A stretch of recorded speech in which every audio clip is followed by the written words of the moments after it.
Good morning. Good morning and a warm welcome. Thank you for deciding to join the Transformers Tribe this morning. Beautiful day here. It's raining outside and it's a spring day and it's October. Every single thing is purple, wherever you look. And my garden is overflowing with purple flowers and so on. So I'm so excited about the springtime because it's a time of growth. Winter is gone. It's past. It's for now. And anyhow, it may reappear in your life again very soon. But for now, just enjoy life. Go out there, enjoy, laugh, praise the Lord anyhow, that kind of thing. Just praise the Lord anyhow. Okay. This is our 34th training session in integration and demonstration. I'm very excited about this morning's training session. We all know that all our training is dedicated to Transformers worldwide that has decided to become and stay God inside minded to make this world a better place for all of God's creatures to live in.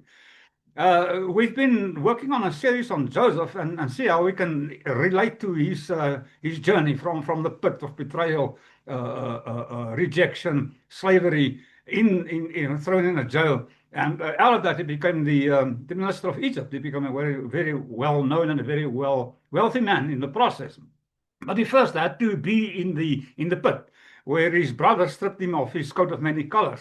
So we learned in our first and second sessions that sometimes our current identity, which is conditioned in our lives, which our name become our current identity, has to be stripped away from us so that we can tap into who we really are. You have to remember, you have to forget who you currently are through your conditioning. If you haven't done yet, it's a process, I know that, and a process and progress. That's also true. But we have to get to the place where we start remembering that we've been created in the image and likeness of God and given dominion. Dominion means kingdom. You have a kingdom. There's a kingdom of God, but there's also your kingdom, if that makes sense. Okay.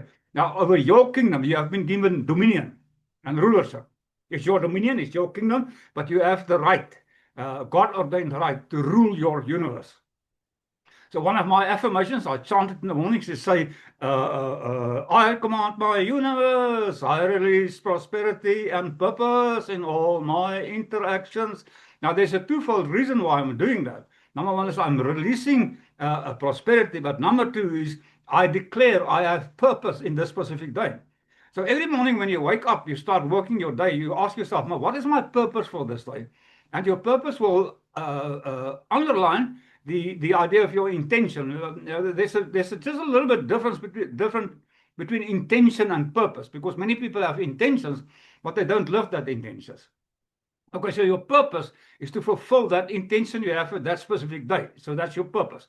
And your purpose will always be defined by your passion. In other words, what's boiling inside you, like Enos, if that makes sense. Okay, it's so important to understand that. So just before we start this morning, the Bible says, so God loved the world that he gave. Now, oftentimes we get to the place where we say, but I haven't got anything to give. Now, this morning we're going to tap into the millionaire's mindset, Joseph's last phase in his palace, and show you how to actually become that millionaire or create a millionaire's mindset. I intended to next week start a training session on how to become and stay God inside minded based on John 14, where Jesus says, it's not me that does the work, but it's the Father in me, as me, through me that does the work. But during the day, during the week, Dad said to me, no, hang on a sec. Before you do that, don't jump the gun now again. I want you to take this 4 training series that you did over the last 4, actually 5, take them and condense them in one training session, just as a recap. And it's about integration and demonstration, guys and girls. Every single thing that I currently do in my life is about integration and demonstration. Every single thing, my affirmations, my declarations, my prayers, I've changed my garden, I planted new flowers, trees, etc. And every single one of them are to remind me of the fact that I'm a child of God. So I'm wearing a finger on my pinky. It's a sign of royalty. If you haven't noticed the ring, there it is. I'll take a nice picture and send it to you. I'm joking, or am I? Okay. But this ring is not a piece of jewelry. It's a symbol of my status. I am a child of God. Every single time I look at this ring, I'm reminded of the fact this is a symbol of my status. I'm a child of God. I'm affiliated with the kingdom of God. Born from a godly lineage, born rich, and entrusted with dominion and rulership over my universe. Every single thing that I do is just focusing on the idea you have control over your universe. But you can't have control over your universe unless we start with the first principle, and that is think as God. Okay?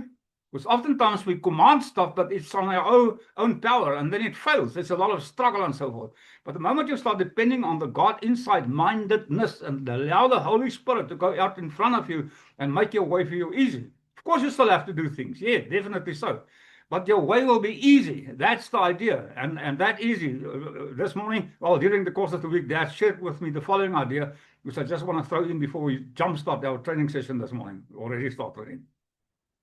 Dad said to me, you know that we live in a belief-driven world. Now, the idea is to ask the following question. Define belief for me. Okay, just think about this for a moment and say, okay, belief is the following thing. Now, according to the Bible, belief is a substance. Okay, it's the things that you hope for. But in actual fact, if we turn that word belief into habit, now look at the phenomenality of this. We live in a belief-driven world. Yeah, but what is your beliefs otherwise than your habits expressed? So we actually live in a habitual-driven world, habit-driven world. And if I say to you, well, define your habits for me, you'll immediately define habits because it's the things that you do regularly without thinking about them. And that is the core of beliefs, is when you start habitually acting on all the affirmations, declarations, prayers that you have been programming into your brain mind. Romans 12 verse 2 says, be renewed in the renewing of your mind. But the renewing for many people is a new age word. How actually do I do that, renew my mind? Well, you have to train your mind. Because very few people have been trained to think in a different way. Dr. Michael Hewitt Gleason so cleverly said, all people are born thinkers, but very few people, if any people, are born skilled thinkers. Got that, guys and girls? Okay, it's a skill that you can develop. The ability is there. Probability, well, only if you use it. Okay, now here we go with the giving side. I haven't got anything to give. Yes, you have. Number one thing that you can give is gratitude. Now, we've done this exercise before, but just bear with me again. Repetition is the mother of all skills. So just put your hands on your heart like this, and then you say with me, I am giving. I am giving. Just open up. I am giving. I'm giving to the universe. I'm just giving, whatever I have. And then you say, I am receiving gratitude. I'm receiving gratitude. Okay? Now, again, let's just put the following phrase on that. Say, I am giving gratitude. I am giving gratitude. I am receiving blessings. I'm receiving blessings. Aha! I am giving gratitude. I'm giving gratitude. And I'm receiving blessings. I'm receiving That's quantum physics, guys and girls, where your focus goes, your attention goes, energy flows, substance manifests. In other words, the more you are grateful for the things that you have, the more it will grow and attract other stuff that will just confirm to you, you are the blessed one of the Lord Jesus Christ. But you are not just blessed, you are blessed to be a blessing. It's in the sharing that the accumulation takes place. Does it make sense, guys and girls? It does. Give what you have. Give your skills. Give your time. Give your ear. Okay, don't take it off. Just open it. Don't make your ears dustbins. Okay. All right. With that in mind, let's just close our eyes for better concentration and pray. What I'm going to do with today with this prayer, because I write the prayer down for the specific reason of supporting our sermon every Sunday. But I normally do it in our and we, in other words, for all of us. But today I'm going to change the we and our into I. So my intention for you guys this morning is just step into the I-ness of what we're going to pray here. And instead of saying, God blesses us, you then just with me, remember the I, God blesses me. Not God blesses us to a blessing. Yeah, definitely God blesses us because we're not an acceptor of persons. But it's a personal thing. It's yours. Okay, whenever you do a declaration of affirmation, don't do it in the second person. You do it in the first person because the I amness is the power of your existence, of your creative power in any. Okay, if that makes sense, guys and girls? Yes. All right, so let's go with this prayer. Dear Dad, Heavenly Father, I come before you today with a heart full of gratitude, lifting my life into your hands. Thank you for your faithfulness, even when I walk through trials, rejection, and the pits of life. Lord, as I am here with you to explore Joseph's journey from the pit to the palace, open my heart and mind to receive your divine wisdom. Teach me, Father, to recognize the gifts you've placed within me. Shift my thinking from survival to abundance, from limitation to overflow. Help me to see that my life are not only for myself, but are meant to bless many. May your Spirit guide me, inspire me, and ignite a passion within me to live as a millionaire, not just in wealth, but in generosity, influence, and divine purpose. Let every word spoken today plant seeds of transformation that will bear fruit in my life and in the lives of those around me. And the people say, Amen. So anything, every single thing in life, the moment we personalize it, it has a tremendous amount of power to bring transformation in your life. Makes sense, guys and girls? We all know that, but we just from time to time sometimes slip up. I do, and therefore I know other people also do. Okay, so we are looking at the idea of from the pit to the palace, and that is Joseph's blueprint for transformation. So we've been studying this blueprint over the last 3 weeks, and we're going to end it off with the fourth principle of how to become and stay or live as a millionaire. So just in short, at week 1, we look at the pit, thinking as God, and that is your identity behind betrayals in your life. The second week, we look at Potiphar's house, and that is command as a king, and we've defined that prosperity must come from within. It's not an external, it is an external thing, but it starts off with you thinking about yourself being prosperous. And this week, we're going, last week, we looked at the idea of week 3, the prison where we play as a child, even if we experience seemingly confinements in our lives. I love that word seemingly, because it's not real. Nothing lasts forever. Tomorrow morning, life changes. Change your position, change your perception. Your results will change. Okay, and then this week we're going to look at the palace and live as a millionaire, and that means you have to have overflow in life so that others can also be blessed through that. So we're going to study the concept of overflow in all areas of our life this morning. Okay, so our anchor scripture has been Genesis 50 verse 20, where the Bible says, "As for you, you meant evil against me, but God meant it for good, in order to bring about as it is this way to save many people alive." And then my favorite verse, which I think is the favorite verse for all of us, Romans 8:28, with our paraphrase, "All things work together for the greater good of myself and everybody involved in my life." So you want to experience miracles, is it? Get involved with the miracle man. It's an invitation. So, as in our introduction this morning, we're going to look at the palace awaits. The palace is always there. It's just waiting for you to step through the door. How awesome is that, guys and girls? So, my dear beloved Transformers, today we come to a moment in Joseph's life where all the struggles, the fears, the rejections, and the blessings of God start converging with each other. So it interacts. So now all those trials, apparent trials that they went through, are discovered as a preparation period to live in the palace and to be a blessing for other people. Okay, that's what Joseph, end of his life, he was a blessing not only to himself, but to every single person he interacted with. But it started when he was thrown in the pit. So don't despair if you experience those dark nights of the soul. It's part of the journey. Okay, it's just a preparation. It's not a punishment. Now, he has walked through betrayal, rejection, slavery, and imprisonment. Yet here we find him standing in the doorway of the palace. So don't worry if you are walking through those fears, tribulations, rejection. You are in front of the palace. You just have to enter in there, and through God's grace, of course, yes. Walk in the anointing of the Holy Spirit. But you have to realize that this palace is not just a building of gold and grandeur. It's a symbol of divine overflow.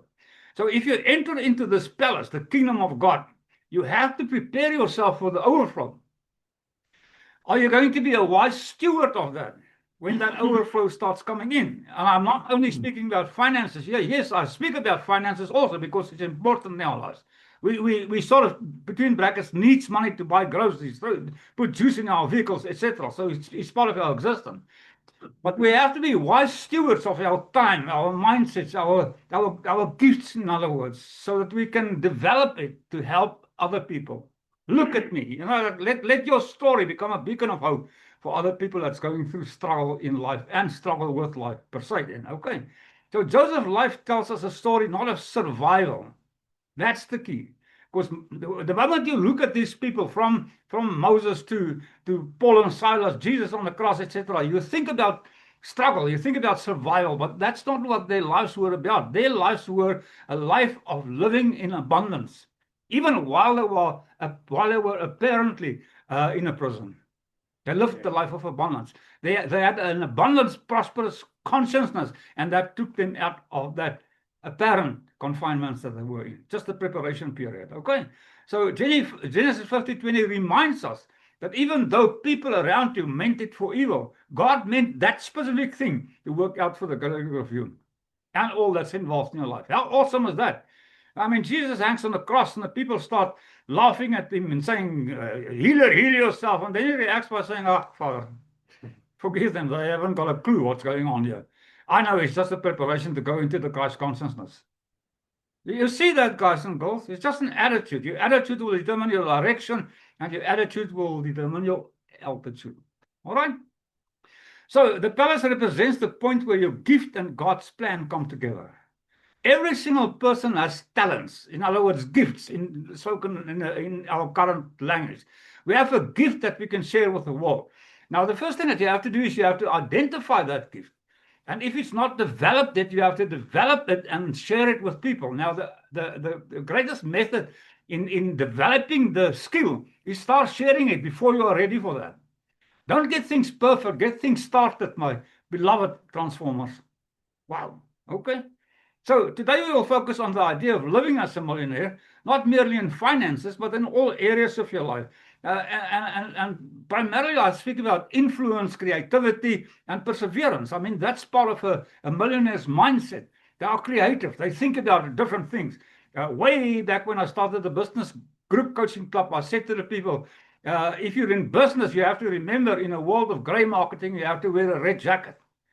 You have to stand out in the crowd. Okay, so what I've been reminded of by that over the last couple of weeks, especially the last two or 3 months, is the fact that we are not supposed to repeat the stuff about spirituality and per se Christianity also. That's repeated out there in the mainstream spiritual realm, if there is such a thing by most people. Okay, let me leave that first. But the idea is we are not supposed to repeat things other people are saying, because you are a conduit for new information, new revelations, what the eye has not seen, what the ear has not heard, what has not come out in the heart of man. I have prepared that to reveal to you. And this is what Dad said to me. Don't look at the small flock you currently have, because it's my good pleasure to give unto them the kingdom of God. Yeah, you guys. Me, wena. JJ Zakalas van Joburg. No. We're going to make it, and you will see that with capital letters. Other people will see that. I'm prophesying in capital letters. Don't worry, be happy. The joy, the inner strength, the joy of the Lord, God's joy inside you will bubble out in your emotions. Yeah, in the face of hardships, we will say, praise the Lord anyhow. If that unexpected bill comes, you say, praise the Lord anyhow. If the need hurts, say, praise the Lord anyhow. If there's one or the other, you just go like, and praise the Lord anyhow. Because praising God means you are acknowledging the fact that you're in the presence of God. And it's the presence of God that will set you free. So I invite you this morning to imagine this palace in your mind's eye. You've got one, really. And you've got an imagination also, really. It's a gift from God. Okay. So imagine your life overflowing in such a way that it transforms not only your circumstances, your whole life and all the people's lives that's interacting with you. I just want you to imagine the overflow involved in your life. Good measure, pressed down, shaken together, that kind of overflow in your life. Now, here's the first point that I want to make. And this is Joseph's transformation story. It's a blueprint that we can apply to experience the same results, becoming the prime minister of our universe. Not of Egypt, I don't. Egypt is Egypt. I live in my universe.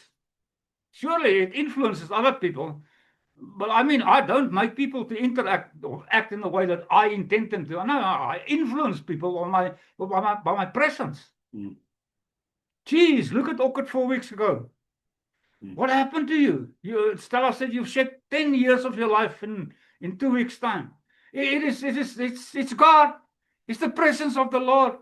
It's bubbling, bubbling, bubbling in my soul. How can I keep it quiet? Man, Yeah. man. Yeah, yes, point number one that I want to make. Your gifts will open your door for you. I have a gift of teaching. I have a gift of communication. But the primarily gift that I have, that every single person have, and they suppress that, is to love. You are love. Why? Because God is love, and God is living inside you. Your body is a temple of the Holy Spirit. My beloved transformers. So we have to, this is a skill that we have to develop and share it with other people. Just a nice smile or a hug or making eye contact when you speak to people. When you meet somebody, you stand up and you shake their hands with a firm handshake before you hug them. Okay. Whatever you think is the great thing to do. So Proverbs 18 verse 6 says, 18 verse 16 says, a man's gifts makes room for him and brings him before great men and women. In other words, the moment we become aware of these gifts, for me, like I said, I've got the gift of teaching. I have the ability to take very, very heavy information and translate it into understandable information. I never use words, well, very seldom use words that is way beyond the other people's point of understanding what the words mean. I've got a doctorate in theology, but I don't use those heavy university words. People, that doesn't make sense. Yeah. If that makes sense, okay, guys and girls, and most people will go like, yeah, Orchid is a good teacher. Very good. I'll take every amen that I can get. Thank you Amen. so much. Okay. So Joseph had a gift. He had a Amen. gift, ability to interpret dreams. Now, I shared with you last week in Job, the first verse says, how can somebody understand if there's not an interpreter? Now, I also shared with you that we all have an interpreter living inside us. We have the ability to interpret our dreams and other people's dreams also from time to time, because we've got the Holy Spirit. And the Holy Spirit functions through our intuition, through that inner child that you have to make contact with, that innocence of that inner child. That's the main reason why we have to play as children. Curiosity.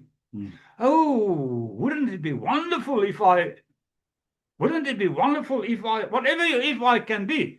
It's just like in curious. I'm so curious. I'm curious to see how my natural state of love and abundance will manifest in my life, starting right now. And then I repeat that every single day. And then I say, I don't know how this is going to happen. I haven't got the faintest idea. But I only now know, like the seed I've planted, it's growing. Although I can't see it, it's growing. And then I said, Dad, if there's something for me to do, just show me or tell me what I'll do. In the meantime, I'm totally relaxed. I do what my hands find to do, yes. But I rest in the assurance that through God's grace, it will just show up for me in expected and unexpected ways. And I am fulfilled. Listen to this. David writes this down. He's not Yes. there, but he's got a vision, he's got a mission, he's got an imagination. He uses it. He says, my cup runneth over. Amen. Amen. Surely goodness and mercy shall follow me all the days of my life. Now, I've changed that. I'm saying I don't want goodness and mercy to follow me.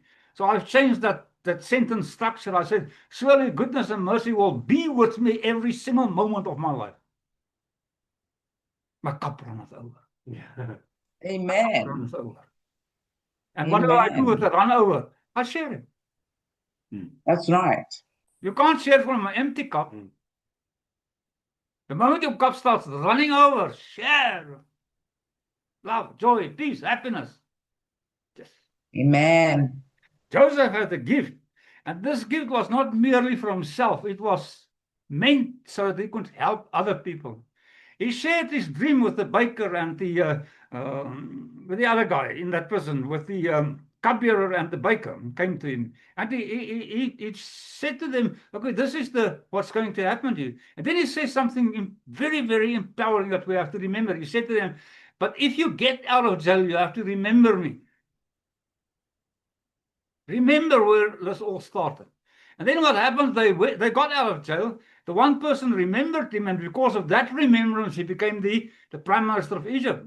The other person forgot about Joseph, forgot about the fact that Joseph helped him getting out of prison. And guess what happens? According to the Bible, he died. So the primarily lesson that we have to learn through this, once our dreams are interpreted, we have to remember how that happened so that we can share it with other people also. Because that man that shared the information with Pharaoh created abundance. Of course, it started with Joseph. But if that man did not go and tell Pharaoh, the rest of the world at that stage, that known world, would not have been blessed. Come on, guys and girls. Got that? Yes. Wow. Amazing, amazing. So think about the gifts that God has planted inside you in your life. Skills, ideas, wisdom, creativity, love. All those things are gifts. You have to define them and then to work on them. They're not just there for survival, my dear friends. They are there to help you being prosperous. They are the keys to your palace. You don't take that keys, well, we have got a master key, and that's let go and let God have his wonderful way. But God has a specific process involved in the revealing of his blessings in our lives. You have to do something, and then God will do something. But the fact is, God only helps those people that help themselves. In other words, translated in modern language, God helps those people that takes the first step. I don't know. I just don't know. Help! How long? And then bang. Praise the Lord anyhow. Bring it on, baby. Praise the Lord anyhow. Shucks. Okay. Here's a practical takeaway. Identify your gifts. When we leave here this morning, go sit down somewhere and write the gifts down that you have. You don't have to do a complete list. Just start off writing 1 or 2 or 3 of them and say, I'm going to use this gift starting right now. Any person that I interact with, I'm going to bless them with this gift. Even if it's just a hug. It's a gift. It's a sharing of the heartbeat of God. Ask yourself, which of my talents can bless others if I multiply them? Now, in the School of Thinking, we talked about the thing called 10 times memeplex. So you at the end of the day, you say to yourself, okay, what worked today? Do more of it. Then you sit by yourself and say, okay, that thing that worked, how can I do it 10 times better? How can I do it 10 times more? How can I do it 10 times in a different way? So once you've identified these skills, talents in your life, you say to yourself, how can I grow this so that it can be 10 times more effective? You're in business, think about this. How can you, by 10 times, do your marketing different in a better way? Look at your revenue. Can you increase 100 Rand 10 times? Can you increase the 10,000 Rand 10 times? Can you increase 10,000 10 times? But initially, if you invest 100 Rand, do you think about, I can increase this 500%? Well, actually, in actual fact, that'll be a problematic situation for your conditioned mind to accept. Small steps taken consistently will make a big difference in your life. Got that, guys and girls? All right, okay, we are nearly there. Point number 2 that I want to make. Abundance consciousness creates prosperity. It's not prosperity that creates an abundant consciousness. We have to start at the root. Joseph's rise to fame was not accidental. Pharaoh saw in him a man who thought not only about scarcity, but abundance. Not only about himself, but the rest of the then world that they interacted with. Not only about me, myself, and Irene. It is about me, myself, and the rest of the world that I interact with. You have the opportunity every single day on purpose. Be an influence. Plant the seed. Plant the seed. That's the renewing of the mind. Training your mind is planting the seed, and then here comes the key. If you plant a seed, a thought, you have to water them. You have to nurture them. Then and only then will they produce fruit. Now, this is what I'm currently doing. Every single thing I do is focused on one specific aspect. Well, watering and nurturing. How do I care for that new information? I shared with you about my dog Eva that chased the birds away when I fed them with seeds. Our birds, God's birds, my birds. God, all the sheep and the cattle on the hills belong to my father. That means I'm a very, very, very wealthy person. My pa is die koning. Dit maak my 'n prins. Amen. My dad is the king, and that makes me a prince, my dear friends. And you, princesses. Okay, during that 7 years of famine, he had a plan. He worked a plan to get to the place where that famine ends, and guaranteed, my God, my dear friends, beloved transformers, your dry season must end. It is a law. It's the law of nature. Spring comes, summer comes. The season of reaping are here now. I'm prophesying in your lives and in my own. Always starts with me as a person. Okay. Abundance consciousness is the mindset that sees possibilities instead of limitations. It's the mindset that turns that possibilities into probabilities, and then take that probability and turn it into one step at a time, until that probability becomes a manifestation physically in the outer world. Make sense, guys and girls? Yes. Because all things are possible, but not all things are probable. Here's an old saying of mine that just pops into my mind now. There's many things that cannot be explained, but nothing cannot be experienced. What an awesome statement. Now, abundance consciousness refuses to dwell on survival, lack, or limitations. Joseph did not ask, how can I get by? How can I get out of this? How can my bank account get? Well, how can I get clients? How? He made the following statement. He said, how can I create overflow to bless other people? How can I get to the place where my cup runneth over? Wow. How can I create overflow for other people? Now, there can't be overflow for other people unless your cup runneth over.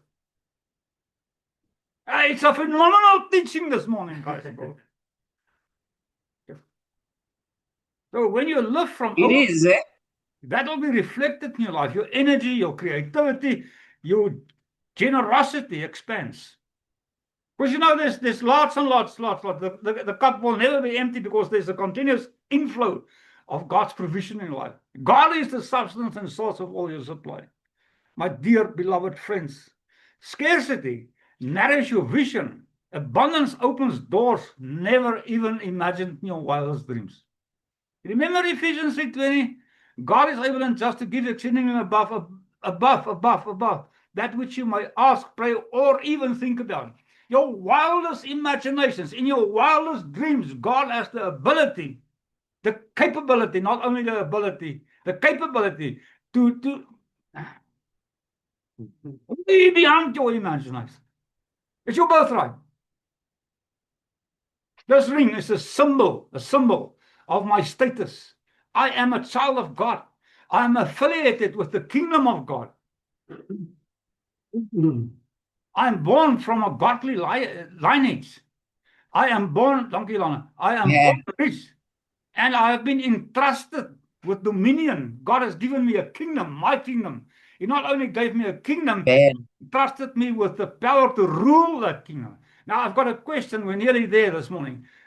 Running out of time, and my notes just keep on coming out. But here's the question. You see, God trusted you with this power of rulership. My question to you this morning, and don't be quick to answer this, okay? Because reflect on your life now. Here's the question. Do you trust yourself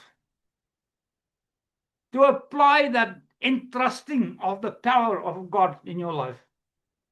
Well, you just have to look at your habitual reflections, and you'll know, do I trust myself or don't I trust myself? Hey, guys and girls, it's a phenomenal idea. Scarcity narrows your vision. Abundance opens doors you never even imagined. That's amazing. I know, I've been there and I've done that. I'm running for the first place now, currently again in my life. There's no way. I've made a promise to myself where I will ever function in the way my past life, dead and gone. Well, sometimes it just still pops up, but then I say, off you go. Off you go. I use better descriptive words to do that, but for now, just off you go. You know, when that negative thoughts pop, off you go. Okay, here's a practical takeaway. Start asking yourself daily, every single day, how can I create overflow? How can I use what I have to? Here comes the key. How can I use what I have to bless others? My beloved friends, even small acts of generosity or creativity compound over time. That's what your finances do when you invest it. It will compound. Compound is a spiritual law. You sow one seed and how many seeds sprout? It's compounding. Just start with what you think you have, because you've got more than you have. But your thinking limits that which you think you are capable of doing. Now, remember, I quoted now God's status where the possibilities become probabilities, but then we require the capability to turn that probability into a reality. Yes. And to do that, we rely on God's Spirit. I don't know how to do this. That if there's something for me to do, please show me. Tell me. In the meantime, I'm totally relaxed. I'll do what my hands find to do. Yes, definitely so. But I'm relaxed knowing that through God's grace, it'll just show up for me. And that's what I've experienced, expected and unexpected, in the most hilarious way sometimes. Because God has got this phenomenal sense of humor. Okay, I'm closing with this idea. We have to get to the place where we actually take our own lives and look at it as it is now. The Bhagavad Gita, which is the Hindu's Bible, the word Bhagavad Gita translates into it is as it is. So that's a phenomenal reality, a truth that we have to confront in our lives, because nothing will change unless you now, in this moment, accept things exactly as they are. It is as it is, but that does not mean it has to stay as it is tomorrow, or then even 5 minutes from now. Strange things can happen in 5 minutes. A day is like an hour with God, an hour is like a day. Or a day is like 1,000 years, 1,000 years like a day. You will be surprised when you open yourself for this kind of thinking, prosperity thinking, abundance thinking, how many things can change in your life in 1 day's time. I command my universe.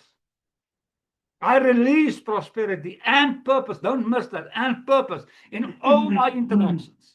My purpose today is to share with you this phenomenality of what I've experienced, the growth spurt in my life. Everybody can see it. People comment on that, and I'm grateful for that. Okay. In the ending, I'm a I